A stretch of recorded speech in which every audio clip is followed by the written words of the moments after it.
Film की शुरुआत एक बेहद अमीर, हैंडसम और एडवेंचर के दीवाने विल ट्रेनर से होती है। लेकिन एक दिन बारिश में सड़क पार करते समय एक मोटरसाइकिल उसे टक्कर मार देती है। इस हादसे में उसकी रीढ़ की हड्डी टूट जाती है और वो गर्दन के नीचे से पूरी तरह लकवाग्रस्त या क्वाड्रिप्लीजिक हो जाता है। उसकी पूरी रंगीन दुनिया एक व्हीलचेयर तक सिमट जाती है।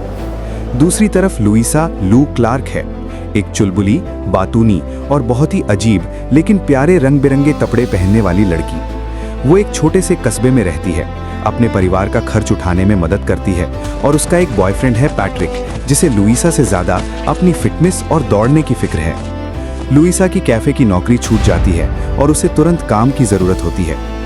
लुइसा को विल की देखभाल के लिए काम मिल जाता है।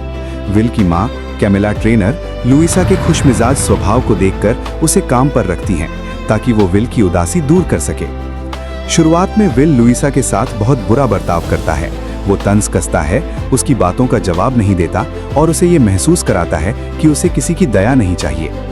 लुइसा कई बार रोती है और नौकरी छोड़ना चाहती है, लेकिन परिवार की आर्थिक तंगी के कारण रुक जाती है। एक दिन लुइसा का सब्र टूट जाता है।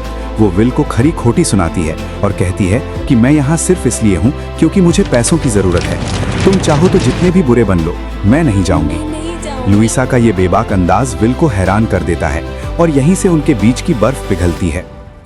वे धीरे धीरे बात करना शुरू करते हैं। विल को लुइसा का अजीबोगरीब फैशन सेंस मज़ेदार लगने लगता है। लुइसा उसे अपनी बचपन की एक कहानी सुनाती है कि कैसे उसे बम्बलबी टाइट्स बहुत पसंद थी। दोनों साथ में विदेशी फिल्में देखते हैं और विल के बाल और दाढ़ी काटने के सीन में दोनों के बीच एक प्यारी सी दोस्ती झलकती है। एक दिन लुइसा छुपकर विल और उसकी माँ की बातें सुन लेती है। उसे पता चलता है कि विल ने स्विट्जरलैंड की संस्था डिग्निटास, जो इच्छा मृत्यु में मदद करती है, से संपर्क किया है।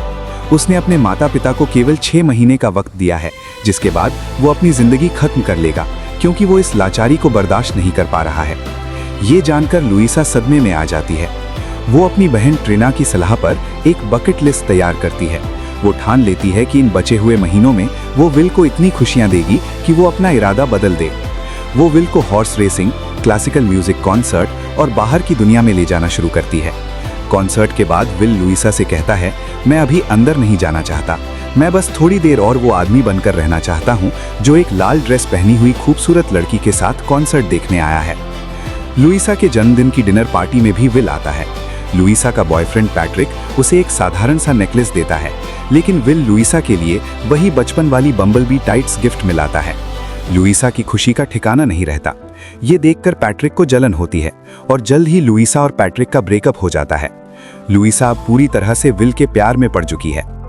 लुइसा की आखिरी उम्मीद एक शानदार विदेशी ट्रिप होती है। वे एक खूबसूरत आइलैंड पर जाते हैं। दोनों एक दूसरे के बेहद करीब आ जाते हैं।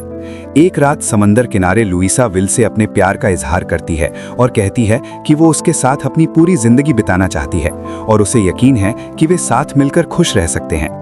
लेकिन विल उसे वो जवाब देता है जो लुइसा का दिल तोड़ देता है। विल कहता है कि वो भी उससे प्यार करता है, लेकिन वो लुइसा को अपनी इस लाचारी के साथ नहीं बांधना चाहता। वो अपनी पुरानी आज़ाद जिंदगी को नहीं भूल पा रहा है और वो इस आधी अधूरी जिंदगी से समझौता नहीं कर सकता। वो लुइसा को उड़ते हुए देखना चाहता है, व्हीलचेयर धकेलते हुए नहीं। विल अपना फैसला नहीं बदलता। लुइसा का दिल टूट जाता है और ट्रिप से लौटकर विल से बात करना बंद कर देती है। विल स्विट्जरलैंड चला जाता है। लुइसा के पिता उसे समझाते हैं कि तुम उसे अकेले मरने के लिए नहीं छोड़ सकती। लुइसा स्विट्जरलैंड भागती है। अंत के पलों में वो विल के पास जाती है, उसके सीने पर सिर रखती है और दोनों एक भावुक, शांत और प्यार भरी विदाई लेते हैं। कुछ हफ्तों बाद लुइसा पैलेस के एक कैफे में बैठी है, वही कैफे जिसके बारे में विल ने उसे बताया था। उसने वही बम्बलबी टाइट्स पहनी हुई है। वो विल का छोड़ा हुआ आखिरी पत्र पढ़ रही है। विल ने अपने बैंक अकाउंट से लुइसा के लिए एक बड़ी रकम छोड़ी है ताकि वो अपने छोटे से कस्बे से बाहर निकले, नए कपड़े खरीदे, अच्छी पढ़ाई करे और दुनिया घूमे। पत्र के आखिरी शब्द होते हैं, push yourself, don't settle, wear those stripy legs with pride, just live well, just live.